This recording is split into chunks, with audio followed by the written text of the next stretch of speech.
هنرمایه آفرینندگی برد راه بر سوی پایندگی. درود و پیام‌های فراوان بینندگان ارجمند تلویزیون سینما.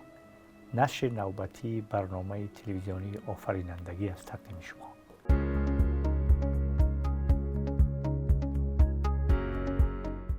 ما دنباله صحبتی که با فرهنگشناس خادم علمی شعبه فلسفه فرهنگی پژوهشگاه فلسفه سیاست شناسی و حقوقی به نام بهاءالدین فی اکادمی ملی علم تاجیکستان ظاهری سیف الله داشتیم، اون ادامه میتیم. در برنامه قبلی ما همراه ظاهرشاه عزیز اطراف موضوع بهره‌گیری ادبیات ملی از نوروز باستانی بود و این موضوع هم دوام همون موضوع فقط با یک اسم دیگری، با یک عنوان دیگری، سیمای فلسفی نوروز. چون ظاهر عزیز در اونجا کار میکنند، در پژوهشگاه فلسفه کار میکنند و همین جنبه‌های فرهنگی و فرهنگشناسی و فلسفی نوروز تحقیق میکنند. سر همین موضوع صحبت میکنیم. ظاهر به این میاییم که ادبیات تا اونجا که ظرفیت داشت، امکانیت داشت، نوروز بازتاب داد. بله. نوروز ترغیب کرد. اکنون برمیگردیم به ماهیت نوروز، به سیمای فلسفی نوروز که او در ادبیات چگونه انعکاس یافته، اونا چه خیلی درک کردن، اونا چگونه میتوان که نشان داد به مردم با مثال های مشخص و با نمونه ها و گزینه ها. برای فلسفه نوروز درک کردن و فلسفه نوروز نگاهی عقلی و ذهنی شرح و بیان دادن، متاسفانه در گذشته شاید تا امروز مردم ما فکر میکنن یا که تصور میکنن که نوروز یک جشن است و به عنوان یک جشن میشناسن و اون جشن هم فکر میکنن که رقصیدن است و بازیدن است و با همین ختم میشه. اما نوروز در برابری همچون یک جشن بودنش، اون یک پدیده، چگونه که گفتیم، یک پدیده فرهنگی که در حیات انسانی خیلی نقشی مؤثر و نقشی بزرگ میبازد که اگر ما نگاه فلسفی نظر افکنیم، عنعنه های نوروزی و هم اندیشه های نوروزی که طول یک سال انسان فعالیتی اجتماعی میکند یا اینکه فعالیت سیاسی میبرد یا که فعالیت فرهنگی میبرد یا اینکه همچون یک شهروند عادی زندگی میکند و نوروز پیش از اونه که به سال خاتمه بخشد، به انسانی اندیشمند و انسانی که به خودشناسی خود رسیده است سؤال میگذارد که تو طول این یک سال چی کار انجام دادی و این کارهای انجام داده تو به چی درد یا که به چی عنوان خواهد بود که میخورد، به چی درد یعنی میخورد و آن کارهایی که تو انجام دادی ارزندن، لایق هستن که تو طول یک سال عمرت صرف کردی و همین گونه سوال ها حتی در ادبیات ما ببینید که ادبیات ارتباطی ناگسستنی دارد. گفتیم با نوروز که همین کدام شاعرم به همین مضمون میگوید که امروز زی خودت بپرس مردی، اگر تو مردی امروز چه خدمتی به مردم کردی؟ چه خدمتی که تو ارزنده یا که خدمتی که ارزشی خیلی بلند دارد که تو بهر مردم انجام دادی و اون واقعا گفته می شود که اون یک خدمتی بایسته یا که شایسته هست که ارزشی پیش در نگاه وجدانی و در نگاه مسئولیت شناسی آرام باشه که من این کار انجام دادم و تا قدری توانایی یا اینکه به قدری اون ارزشی که داشت من توانایی ذهنی بود انجام دادم، خواه ذهنی باشد خواه جسمانی باشد. مشکل سری اون است که ما همین کار انجام دادیم یا نه. این یک. دوم، اون ارزش‌های دیگری فرهنگی و فلسفی نوروز است که در ادبیات ما هم بازتاب شده است که راست بودن و راست زیستن. به گمانم همین بیت مال سعیدای نصفی است، میگوید که راستی را نبود هیچ زوال به جهان، سرو اگر خشک شود باز عصا میگردد. یعنی که راست و راست بودن و راست زیستن این آیین نوروزی است و این آیین نوروزی ببینید که چگونه زیبا در ادبیات ما انعکاس یافته است یا که در ادبیات ما یک موضوع محوری شده است که راست بودن و راست زیستن، که این اگر انسان خواهد یا که اگر انسان خودش وادار کند که راست باشد و راست زندگی کند، یعنی که دروغین نباشد، در هر کاری که نباشد باید و شاید و یا که سرم و دلم نباشد، یعنی که با تمامی صمیمیت باشد و همین صمیمیت و همین صداقت و همین محبتی خالص یا که به آلایش را انسان باید که با هم نوعان خودش و با مخصوصا طبیعت داشته باشد که اینا به عنوان راست زیستن میگن. که این آیین هم در ادبیات ما با شکل‌های خیلی گوناگون از جانب شاعرای بزرگ ما یا اینکه از ادبیات ما این چیزا بهره گرفتن میشه یا که دیده میشود. حتی در ادبیات نثری مانم که هست، هر کسی که راست هست و هر کسی که راستی است اون میتواند که با تمام مقصودش و با تمام مقامی که هست رفته میرسد. این معنی اون دارد که وقتی که ما صداقت و راست بودنمان به آلایش است و در دوستی هم وفادار هستیم که یکی از آیین‌های نوروزی هم که هست، میخوام در همینجا اشاره کنم که ببینید که ما دو کاری بزرگی که در کشورداری امروز ما انجام دادیم با همسایه‌ها که با سروری پیشوای معظم ملت که ارتباطی دوستی با همسایه ها بستند و این مخصوصا در عرفه یا که آستانه نوروز انجام دادنی پیشوای معظم ملت همین است که این آیین ما، یعنی که نوروزی است و نوروز این شناسنامه ملتی ما و با همین شناسنامه به سوی همسایه ها آغوش باز کردن و همین آغوش باز کردن ها و همین فلسفه نوروزی ببینید که در دوستی و در مناسبت با دوستی با کشورها و مخصوصا کشورهای همسایه که رابطه هم دیپلماتی و هم فرهنگی و هم علمی و هم سیاسی ما با یک ارزندگی و با یک دستاویزی خیلی بزرگی که جهانیان امروز استقبال گرفتن این مناسبت و این گونه دوستی بین کشورها را که حتی رئیس سازمان ملل متحد هم استقبال گرفت که این خیلی کاری بزرگ است و ما برمیگردیم سری اون است که از آیین‌های نوروزی است و این آیین‌های نوروزی ببینید از گذشته تا امروز ملت تاجیک پاس می‌دارد و اونو پرورش می‌دهد در وجودی خود که این سرشت او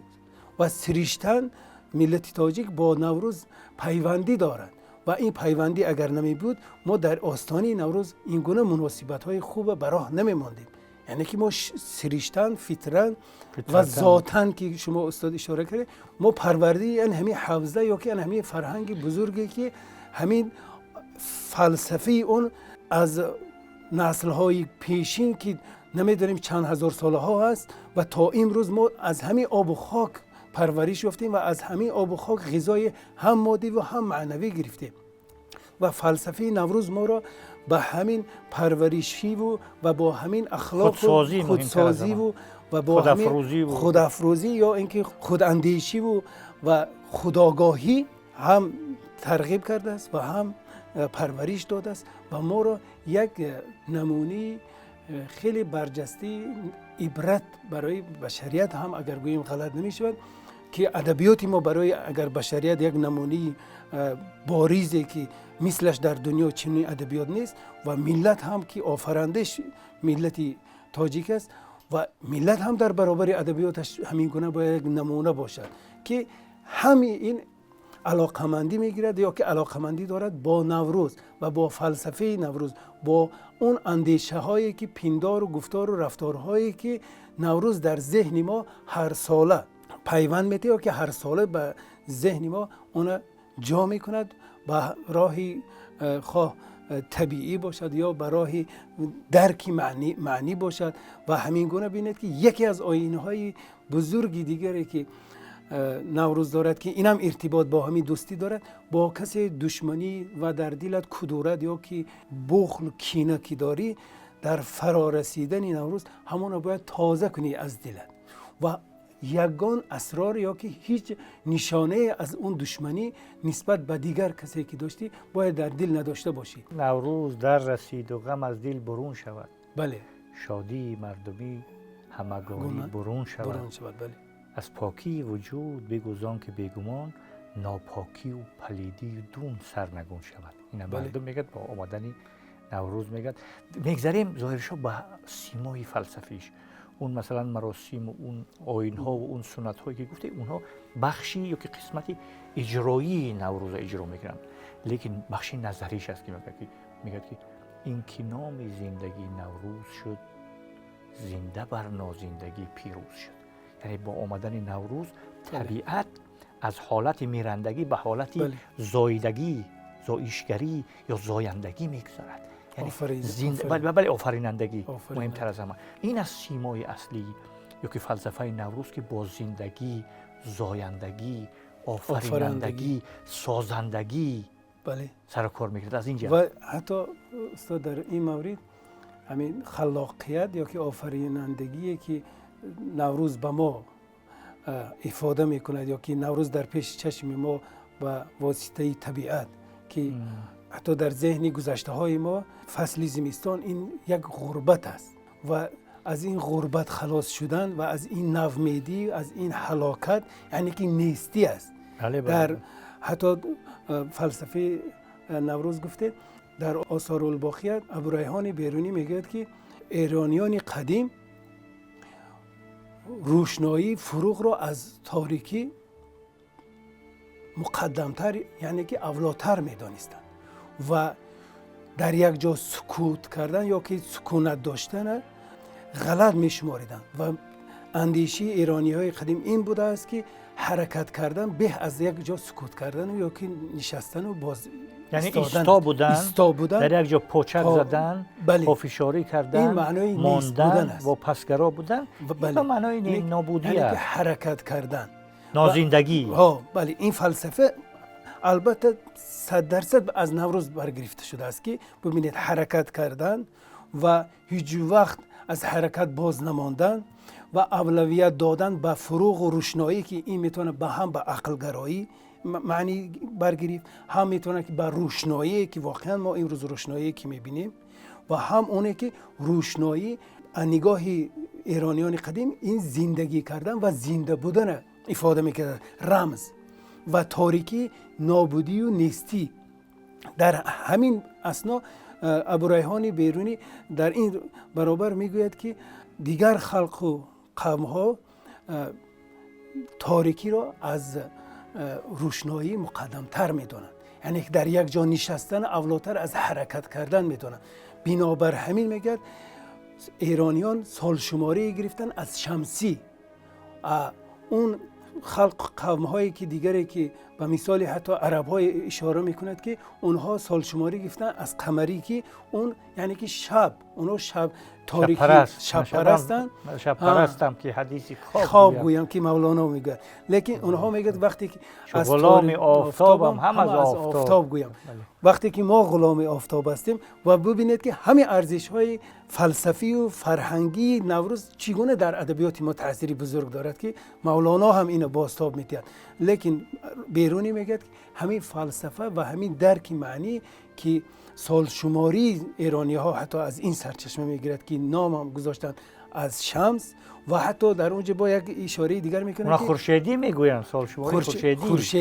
خورشیدی بله خورشیدی میگن و از همون سال شماری خورشیدی که میگه درست برنامه ریزی کردن و درست زندگی کردن با سال شماری خورشیدی این کار خیلی سنگین، خیلی کار است که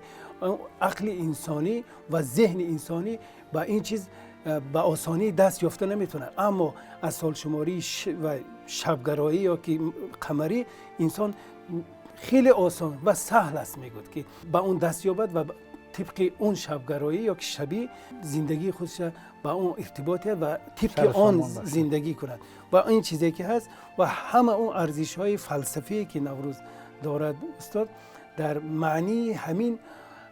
روشنگری یا که خورشید پرستی که ببینید از این فلسفه بلندتر ما نمیتونیم داشته باشیم که این آفرندگی هم ببینید که همین طبیعت اگر خورشید که صبح نبراید ظهور نکند و ببینید که چقدر نباتات و چقدر هر چیزی که در روی زمین هست حتی از نگاه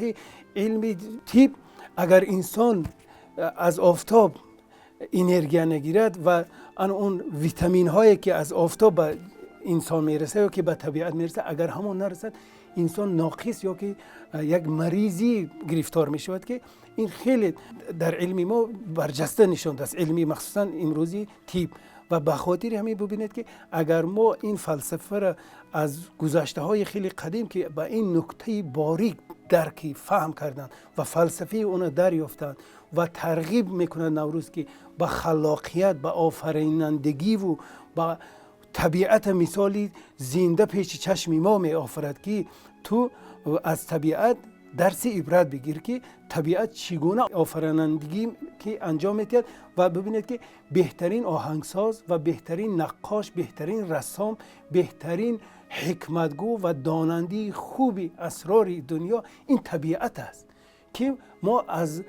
طبیعت نسخه میگیریم. طبیعت اگر به مثل یک کتاب باشد ما باید که این طبیعت آموزش کنیم و از طبیعت هر چیزی که هست باید برداشت گیریم و از طبیعت اون که برداشت گرفتیم در زندگی خود ما و به خاطر بهبودی زندگی خود ما یک کاری خوب یا که یک ایجادی خوب انجام تیم که به مثال که ببینید امروز چقدر ترقیات شده است و این ترقیات ها همین ترغیبگری همین این ترقیات ها نوروز است و نوگرایی است. هر روز و هر ساعت باید نو باشی و ذهن ما اگر نوگرا باشد و ذهن ما که وقتی که از نوگرایی اندیشه میکند و همه ذهن خود از گفتار و اندیشه هایی که خلاقیتش نوگانی است و با بهبودی میخواهد ترغیب میکند نوروز، از همین سرچشمه میگیرد که نوروز همیشه به عنوان یک سفیر گویم یا که به عنوان یک معجزه طبیعت که برای انسان ها همیشه ترغیب میکند که برای زیستن اول اینکه خلاقیت داشته باشی و برای زیستن مثل قاعده تکرار نشوی، باید که تکراری تو یک آفرینندگی داشته باشه، تکراری تو یک جذابیت و هم یک خلاقیتی که در خوری زندگی و در خوری حیات امروز و فردایی تو باشد که ببینید که در ادبیات ما هم میگن که امروز بکن چه میتوانی کاری، فردا شاید که امکان نمیابی. یعنی که این هم خلاقیتش سرچشمه میگیرد از نوروز که ببینید ما نمیتونیم بگویم که نوروز به این فصلی که آمد تو یک ماه توقف کند یا که تعطیل کند نوروز و بهار هم تعطیل کند به ماه می یا که ایون بعد بهار شود، نمی کند. هر یک چیز وقت و ساعتی خود کی دارد و در وقت و ساعتی خود انجام یافته شد اون به درد جامعه میخورد. و اگر ببینید که اگر همین فصل و همین حالیا دهقانا که در سری زمین هستند اگر برف بزند یا اینکه یگون سردی بیارد تمامی اون کشتکار اینها که خنک زند دیگر تا آخر سال تمامی مردم از غذا یا اینکه از زحمت‌های جسمانی یا که ذهنی که داشتن محروم میمانند و این میتواند یک فاجعه برای انسان باشد. و به خاطر همین استاد گفتنی هستم که نوروز به تمامی هستیش آفرینندگی که در فلسفیش دارد اگر ما پا به پای اون رویم من باور دارم که ما باید بسیار دستاوردهای خیلی بزرگ نایل میشیم. حتما تشکر، حتما موفق میشیم و یک دو بیتی است که نکویی رسم و راه و پیشه ماست، خیرت پرورده اندیشه ماست، سیب اصلی مزن حرفی که نوروز، زبان و حرف و اصل و ریشه ماست. همین استاد من اشاره کنم که در ادامه گفته شما استاد نوروز نوجوان است، نوروز جاویدان است، از روزگار دیرین زیباترین نشان است. تشکر که یک صحبت خوبی هم انجام دادیم با وجود اون که وقت محدود است رسیدیم به پایان برنامه. حال و هوا و روزگار نوروزی رو با شما تمنا میکنیم و آرزو میکنیم که همه ساله بخت شما پیروز باد، همه روزگار شما نوروز باد، روزگار خوش و بر دوام نوروزی و ایام بکام.